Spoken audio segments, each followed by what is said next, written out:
चतुर्थ श्रेणी holiday homework रो भाषा इंग्राजी गणित परिवेश रो प्रश्न गुड़िक आज आम आलोचना करवा।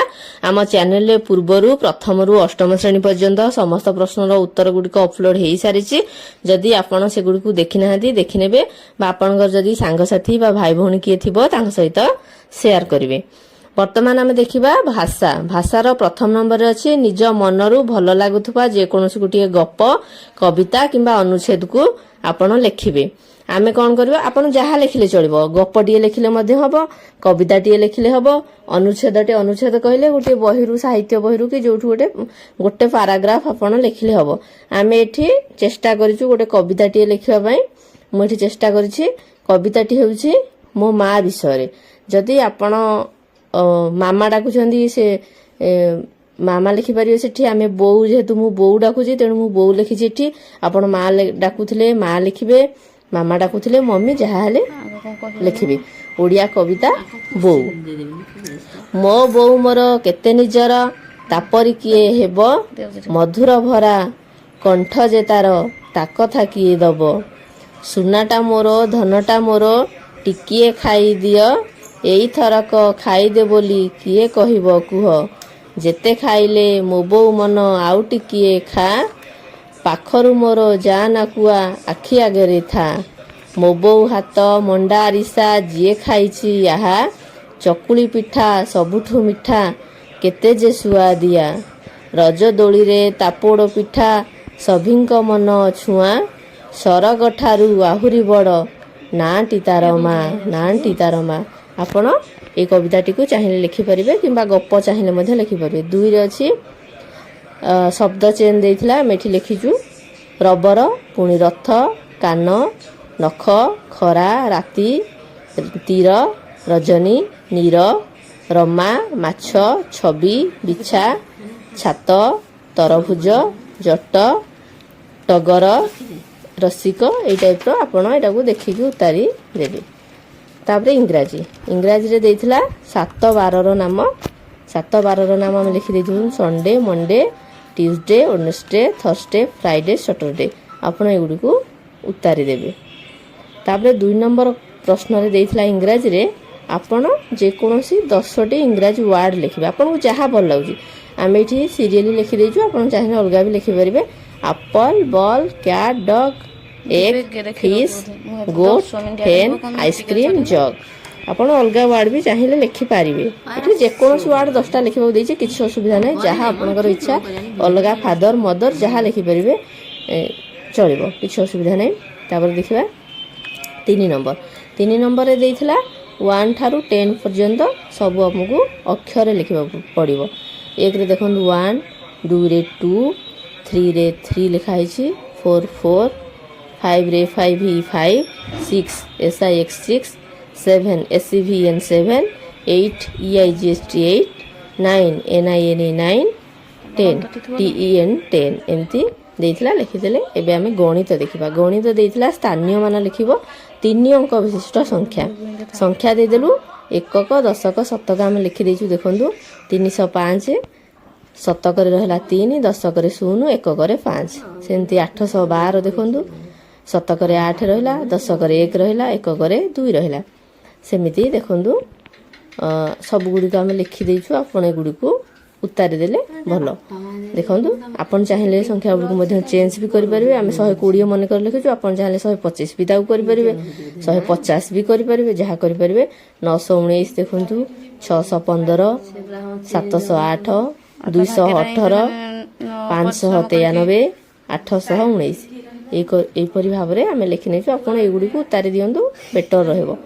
तापरे देइछि 6 रु दशक गुणन खंदा बा जोड़ा हम पणिकिया कहचे पणिकिया देखो आम लिखि देइछु 6 के 6 6 दूने 12 6 3 18 6 4 24 6 5 30 एपरी भाव में 6 को पणिकिया देखो पूरा लिखा हो जाइछि। तापरे 7 को पणिकिया भी लिखा हो जाइछि। 6 रु 10 को आमर देइथिला तेणु मु 5 खंदा लिखि देइछि 6 को 7 को 8 को देखो लिखा है 9 को भी लिखा हो जाइछि 10 को भी लिखा है। आपण एगुडी को उतारी दियंतु बेटर रहइबो। 10 को देखो ये बर्तमान है 10 के 10 10 दूने 20 10 3 30 10 4 40 10 5 50 यहीपरि भाव अच्छी ଆପଣ ଏଗୁଡ଼ିକୁ ଉତାରି ନେବେ। ତାପରେ ଦେଇଥିଲା 3 ନମ୍ବର ପ୍ରଶ୍ନ, ଗୋଟିଏ କାଗଜକୁ କାଟି ଆପଣ ତାକୁ ଅଧା ଦର୍ଶେଇବେ। ଏମିତି ବି ଭାଙ୍ଗିଲେ ଚଳିବ, ଏଇ ଟାଇପ୍ର ଭାଙ୍ଗିଲେ ବି ଚଳିବ, ଆପଣ ଯେମିତି ଇଚ୍ଛା ଆପଣଙ୍କର। ପ୍ରଥମେ ଆମେ ସେମିତି ଭାଙ୍ଗିକି ଦେଖେଇଲୁ, ବର୍ତ୍ତମାନ ଏମିତି ଭାଙ୍ଗିଲୁ। ତାପରେ ଆକୁ ଆପଣ ରଙ୍ଗ ଦେଇଦେବେ, ଫୁଲ୍ ରଙ୍ଗ ଦେଇଦେବେ ଯଦି ଭଲ। ଆମେ ଗାର ଗୋଟେ ଗୋଟେ ପକେଇ ଦେଇଛୁ, ଏତେ ସମୟ ଅଭାବ, ବହୁତ ଯଦି ଆମେ ନା ଫୁଲ୍ ରଙ୍ଗ ଦେବୁ ତାହେଲେ ବହୁତ ଟାଇମ୍ ହେବ, ଆପଣଙ୍କର ଟାଇମ୍ ୱେଷ୍ଟ। ଆପଣ ଏଗୁଡ଼ିକୁ ସମ୍ପୂର୍ଣ୍ଣ ନାଲି ରଙ୍ଗ ହେଉ ବା ଯେକୌଣସି ରଙ୍ଗ ଦେଇଦେବେ, ଆମେ କେବଳ ଗାର ଦେଇକି ଚିହ୍ନେଇ ଦେଇଛୁ। ଏମିତି ଗାର ଦେଲେ ବି କିଛି ଅସୁବିଧା ନାହିଁ, ଚଳିବ। ତାପରେ ଅଧା ଗଲା, ଏଇଟା ଦେଇଛି ଚଉଠ। ଚଉଠ ଆମେ କରିବା, ଆମେ ଏଠି ଗୋଟେ ଗୋଲ କାଗଜ ନେଇଛୁ। ଆପଣ ଘରେ ପ୍ଲାଷ୍ଟିକ ଡବା ଥିବ ବା ଟିଫିନ୍ এইগুଡ଼ା ପକେଇକି ବଡ଼ ଗୋଲଟେ କାଟିଦେବେ, କି ଚୁଡ଼ି ହେଲେ ବି ଚଳିବ। ସେଇ ଅନୁସାରେ ଆମେ ଏଠି ଗୋଟେ ଡବା ଖୋଳା, ପ୍ଲାଷ୍ଟିକ ଡବାର ଖୋଳାକୁ ପକେଇକି କାଟିଛୁ କତୁରୀରେ। କାଟି ସାରିଲା ପରେ ତାକୁ ଏମିତି ଭାଙ୍ଗିକି ଚଉଠକୁ ରଙ୍ଗ ଦେଇଦେବେ, ସରିଗଲା ଗଣିତ। ବର୍ତ୍ତମାନ ଆମେ ଦେଖିବା ପରିବେଶ। ପରିବେଶରେ ଦେଇଥିଲା କ'ଣ ନା, ଆପଣଙ୍କୁ ଗୋଟେ ଗଛର ଚିତ୍ର ଅଙ୍କନ କରିବାକୁ ପଡ଼ିବ। ଗଛର ଚିତ୍ର ଅଙ୍କନ କରିକି ସେଥିରେ ଆପଣ ପତ୍ର କୋଉଟା, ତାର ଫୁଲ କୋଉଟା, ଫଳ କୋଉଟା, ଚେର, କାଣ୍ଡ ଏଗୁଡ଼ିକୁ ସବୁ ଦର୍ଶେଇବେ। ଆଉ ତାଙ୍କ ବିଷୟରେ 2 ଧାଡ଼ି ଲେଖାଏଁ ଲେଖିବେ। ଦେଖନ୍ତୁ ଗଛର ଚିତ୍ର ଯେମିତି ଷ୍ଟେପ୍ ବାଇ ଷ୍ଟେପ୍ ମୁଁ କରୁଛି, ଆପଣ ସେମିତି କରିବାକୁ ଚେଷ୍ଟା କରନ୍ତୁ, ଦେଖି ଦେଖି କରନ୍ତୁ, ଯାହାଦ୍ୱାରା କି ଆପଣ କରିପାରିବେ।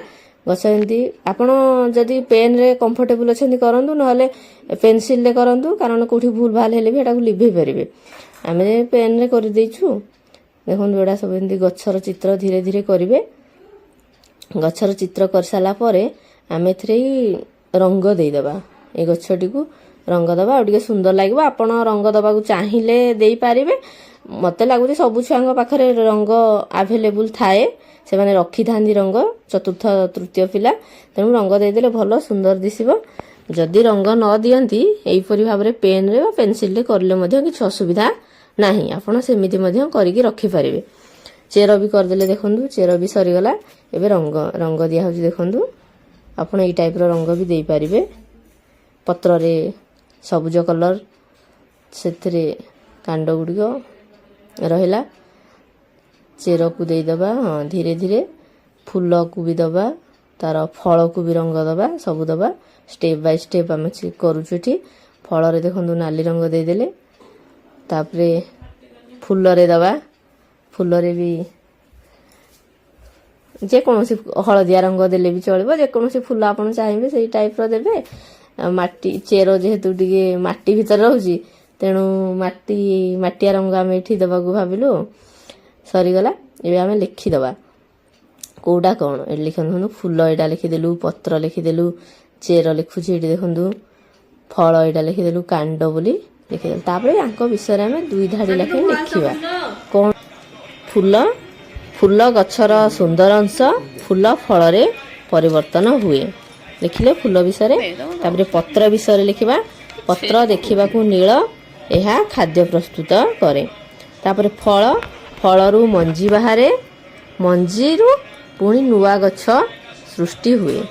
ଏଇଟା ଆମେ ଫଳ ବିଷୟରେ ଲେଖିଲୁ ଏଠି। ତାପରେ କାଣ୍ଡ ବିଷୟରେ ଲେଖିବା। କାଣ୍ଡ ଭୂମି ଉପରେ ଥାଏ, ଏହା ଶାଖା ପ୍ରଶାଖକୁ ଧରି ରଖେ।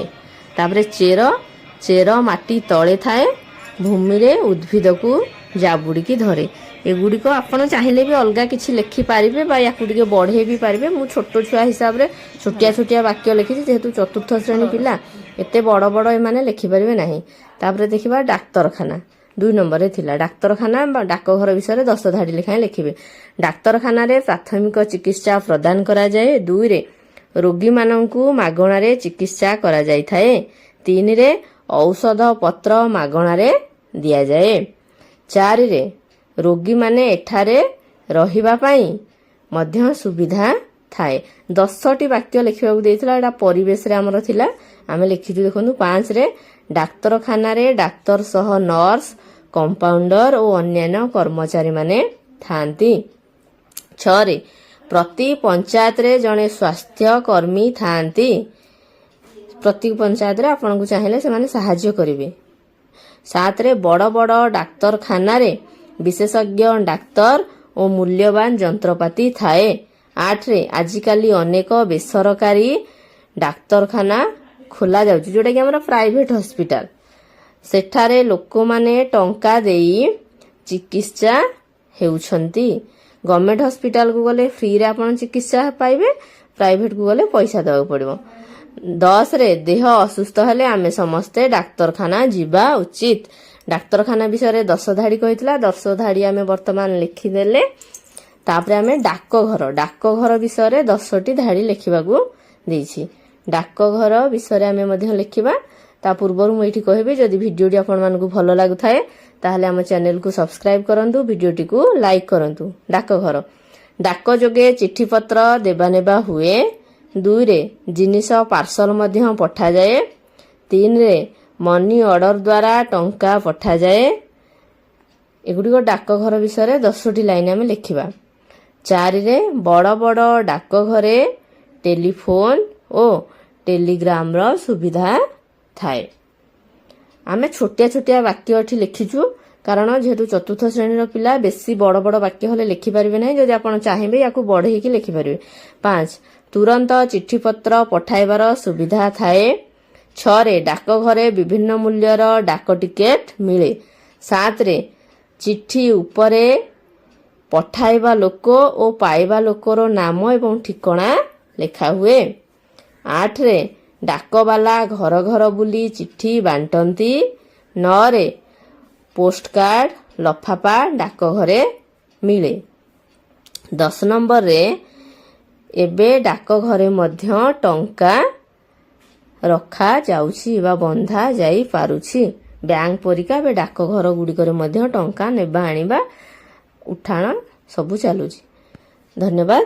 ଯଦି ଆପଣମାନଙ୍କୁ ଭିଡ଼ିଓଟି ଭଲ ଲାଗିଥାଏ ତାହେଲେ ଆମ ଚ୍ୟାନେଲକୁ ସବସ୍କ୍ରାଇବ କରନ୍ତୁ, ଭିଡ଼ିଓଟିକୁ ଲାଇକ୍ କରନ୍ତୁ ଏବଂ ପ୍ରଥମରୁ ଅଷ୍ଟମ ଶ୍ରେଣୀ ପର୍ଯ୍ୟନ୍ତ ସମସ୍ତ ବିଷୟର ଉତ୍ତର ଗୁଡ଼ିକ ଆମ ଚ୍ୟାନେଲରେ ଅପଲୋଡ଼ ହୋଇସାରିଛି। ଯଦି ଆପଣଙ୍କର କିଏ ବଡ଼ ଭାଇ ଭଉଣୀ ଅଛନ୍ତି ବା ସାଙ୍ଗସାଥି ଅଛନ୍ତି ତାଙ୍କୁ ଆମ ଚ୍ୟାନେଲ ବିଷୟରେ କୁହନ୍ତୁ, ସେୟାର କରନ୍ତୁ, ସେମାନେ ମଧ୍ୟ ଉତ୍ତର ଗୁଡ଼ିକ ଲେଖିନିଅନ୍ତୁ। ବହୁତ ଜଲ୍ଦି ବର୍ତ୍ତମାନ ସ୍କୁଲ ଖୋଲିଯିବାକୁ ଯାଉଛି। ଆପଣ ଭିଡ଼ିଓ ଗୁଡ଼ିକ ଦେଖିକି ଉତ୍ତର ଗୁଡ଼ିକ କରିନିଅନ୍ତୁ, ଯାହାଫଳରେ ଆପଣଙ୍କ ସ୍କୁଲରେ ସାର୍ ମାନେ ଖୁସି ହେବେ। ଧନ୍ୟବାଦ।